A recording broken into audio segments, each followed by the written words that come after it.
আমার শ্বশুরের পক্ষ হতে মোটরসাইকেল দিতে চায়, আমি নেব না বলেছি, কিন্তু তারা বারবার মোটরসাইকেল দিতে চায়। আমার পরিবারেও সেটা গ্রহণ করতে চায়। আমার পরিবারকে বোঝাতে সক্ষম হয়েছি, কিন্তু শ্বশুরবাড়ির পক্ষকে বোঝাতে পারিনি। এ মাসে মোটরসাইকেল কিনে দিতে চায়, এটা গ্রহণ করা ঠিক হবে কিনা? আপনি যখন নিতে চাচ্ছেন না, ওনারা জোরাজোরি করছেন, মোটরসাইকেল আপনি আমাকে দিতে পারেন, তাহলে মাসআলাগত ভাবে শ্বশুরও বিপদে পড়বে না, আপনিও বিপদে পড়বেন না, কারণ আমি তার মেয়ে বিয়ে করি নাই। সো আমি নিলে সেটা যৌতুক হবে না, আর আপনার শ্বশুরের দেওয়ার শখটা পূরণ হয়ে যাবে। এটা সবচেয়ে সহজ সমাধান। আর যদি এই সমাধান আপনাদের পছন্দ না হয়, তাহলে আমি বলবো আপনি আপনার যে মহারণা 85% পরিশোধ করেছেন, বাকি 15% আপনাকে পরিশোধ করতে হবে। তার সাথে এই মোটরসাইকেল পাওয়া না পাওয়ার কোনো সম্পর্ক নেই।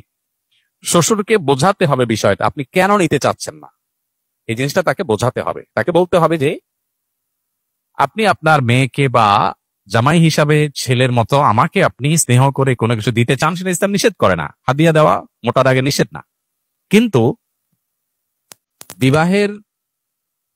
বিবাহের আগে পরে ছেলে পক্ষকে এই জাতীয় জিনিসপত্র দেওয়াটা সামাজিক কালচার সংস্কৃতির অংশ হয়েছে।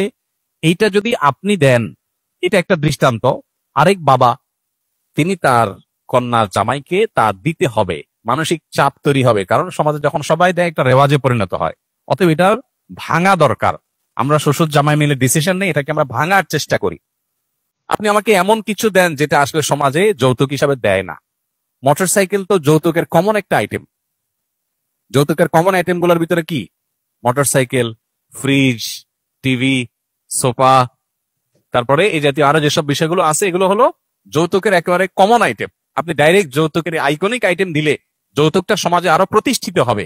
আপনি যদি আপনার শ্বশুরকে জিনিসটা ভালো করে বুঝাইতে পারেন, তাহলে আমার মনে হয় না অসুবিধা হবে। তারপর যদি না বুঝাতে পারেন, তাহলে শ্বশুরকে আপনি বলেন যে ঠিক আছে, আপনিও খুশি থাকেন, আমিও খুশি থাকি, চলেন সাইকেলটা কোনো হুজুরে দিয়ে দিই। সেটা তো দিবে না, জামাইকেই দিবে। তাহলে বোঝা যাচ্ছে যে এটা আসলে মেয়ের সুখ শান্তির জন্য বাবারা ব্যাকুল থাকেন, যে জামাইকে একটু কিছু দিয়া টিয়া হইলেও যদি একটু বাও রাখা যায়, আমার মেয়েটা একটু ভালো থাকে। সেজন্য আপনি বলবেন যে আব্বা যান, শ্বশুর আব্বা যান, আপনার মেয়ে আমার কাছে নিরাপদ থাকবে ইনশাআল্লাহ, মোটরসাইকেল দিলেও না দিলেও আপনি কোনো টেনশন নিবেন না, বরং এটা দিয়ে আমরা ভালো কোনো কাজ করি। বোঝানোর চেষ্টা করবেন। তারপরও তিনি যদি অঢেল সম্পদের মালিক হন বা অনেক সম্পদ তার থাকে, এবং তিনি তার মেয়ের জামাই হিসাবে আপনাকে এটা দিচ্ছেন, আরো মানুষকে দেন, অনেক মানুষ এরকম আছে, তাহলে সেক্ষেত্রে এজ এ হাদিয়া এটা নেওয়া মৌলিকভাবে নাজায়েজ না। যদি সেটা আপনারা শর্ত দিয়া না নেন, জোর করে তারা দেয়, তাহলে এটা নেওয়া আপনার জন্য নাজায়েজ না। কিন্তু আপনি এই কালচারটা দূর করার চেষ্টা করলে আপনি আল্লাহর কাছে সওয়াব পাবেন।